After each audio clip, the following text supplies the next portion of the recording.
YSR family అంతా మళ్ళీ ఒకచోట చేరే అవకాశాలు కనిపిస్తున్నాయని అంటున్నారు. 2019 ముందు కుటుంబం ఎలా ఉందో ఇప్పుడు అలాగా ఉండేలాగా తెర వెనుక జరగాల్సిన కసరత్తు సాగుతోంది అని అంటున్నారు. వైసీపీ పటిష్టానికి తల్లి విజయమ్మ ఎంతగానో కృషి చేశారు. ఆమె వైఎస్ఆర్ అర్ధాంగి. ఆమె 2024 ఎన్నికల ముందు పార్టీ నుంచి బయటకు వెళ్లడం, షర్మిలకు సపోర్టుగా వీడియో బైట్ రిలీజ్ చేయడంతో వైసీపీకి సొంత జిల్లాలో చెప్పరాని డ్యామేజ్ జరిగింది. ఏకంగా సొంత జిల్లా కడపలో 10 అసెంబ్లీ సీట్లకు గాను 3 సీట్లు మాత్రమే దక్కాయి. కంచుకోట అలా మంచుకోటలా మారిపోయింది. అదే సమయంలో టీడీపీ కూటమి భారీ మెజార్టీతో గెలుపొందింది. ఈ విధంగా అన్ని శాపాలు వైసీపీకి తగిలి 11 అసెంబ్లీ సీట్లు మాత్రమే దక్కాయి. దాంతో దారుణ పరాభవం జరిగింది. ఈ క్రమంలో వైసీపీ తిరిగి కోలుకోవడానికి చేయాల్సినవన్నీ చేస్తుంది. పార్టీలో ఉన్నవారు ఒక్కొక్కరుగా వెళ్ళిపోతూ ఉండటంతో జగన్ సైతం కాస్త తగ్గి వచ్చారని అంటున్నారు. ఆఖరుకు జగన్కి నీడగా ఉన్న విజయసాయిరెడ్డి పార్టీ నుంచి వెళ్ళిపోవడంతో ఆయనకు పూర్తిగా వర్తమాన రాజకీయం అర్థమైంది అని అంటున్నారు. దాంతో తన తండ్రితో సన్నిహితంగా ఉన్నవారిని తన పార్టీలోకి ఆహ్వానిస్తున్నారు అని అంటున్నారు. వారంతా కాంగ్రెస్ బ్లడ్, ఆ ఫిలాసఫీతో ఉన్నవారు ఎట్టి పరిస్థితుల్లోనూ టీడీపీలోకి వెళ్లే ఛాన్స్ లేదు. కాంగ్రెస్ ఏపీలో ఎటూ లేనందువల్ల వారు వైసీపీలోకి వచ్చేందుకు రెడీ అవుతున్నారు. అయితే వైఎస్ఆర్ ఫ్యామిలీ ఒక్కటిగా ఉండేలాగా వీరే తెర వెనుక ప్రయత్నాలు చేస్తున్నారు అని అంటున్నారు.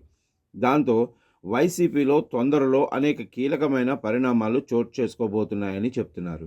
వైసీపీ పెట్టాక అందులో గౌరవ అధ్యక్షురాలుగా ఉన్న విజయమ్మ పార్టీ కోసం ఎన్నికల ప్రచారాన్ని నిర్వహించడంతో పాటు తన వంతుగా సేవ చేశారు. ఆమె పార్టీలో ఉండటం వైసీపీకి ఒక అనుకూల అంశమని 2024 ఎన్నికల తర్వాత తెలిసొచ్చింది.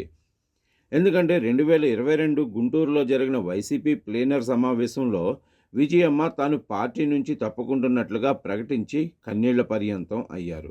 ఆమె తన కుమార్తె షర్మిల తెలంగాణలో పెట్టిన పార్టీకి మద్దతుగా ఈ నిర్ణయం తీసుకున్నాను అని చెప్పారు. ఆ తర్వాత నుంచి వైసీపీకి అన్ని కష్టాలే ఎదురయ్యాయి. తెలంగాణలో పార్టీ పెట్టిన షర్మిల జగన్ మీద విమర్శలు చేయలేదు. ఎప్పుడైతే ఆమె ఏపీలో ఎంట్రీ ఇచ్చారో నాటి నుంచే జగన్ మీద డైరెక్ట్గా విమర్శలు చేస్తూ వస్తున్నారు. ప్రత్యర్థి పార్టీలు సైతం అననన్ని మాటలు అన్నీ కలిసి వైసీపీని ఓడగొట్టాయి. అందుకే కాంగ్రెస్లో ఉన్న వైఎస్ఆర్ సన్నిహితులు అంతా వైసీపీకి మళ్లీ ఒకనాటి వైభవం వచ్చేలాగా చేయాలంటే ఖచ్చితంగా కుటుంబం కలిసి ఉండాలని కోరుతున్నారని అంటున్నారు.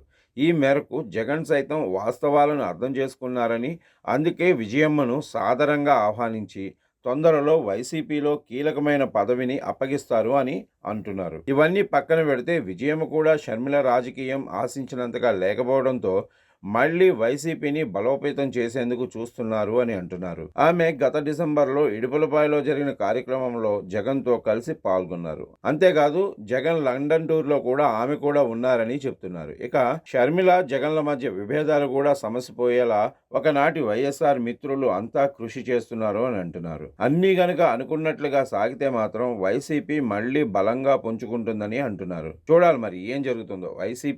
ఏపీలో వైసీపీ రాజకీయం ఎలా ఉంటుందో అన్నది.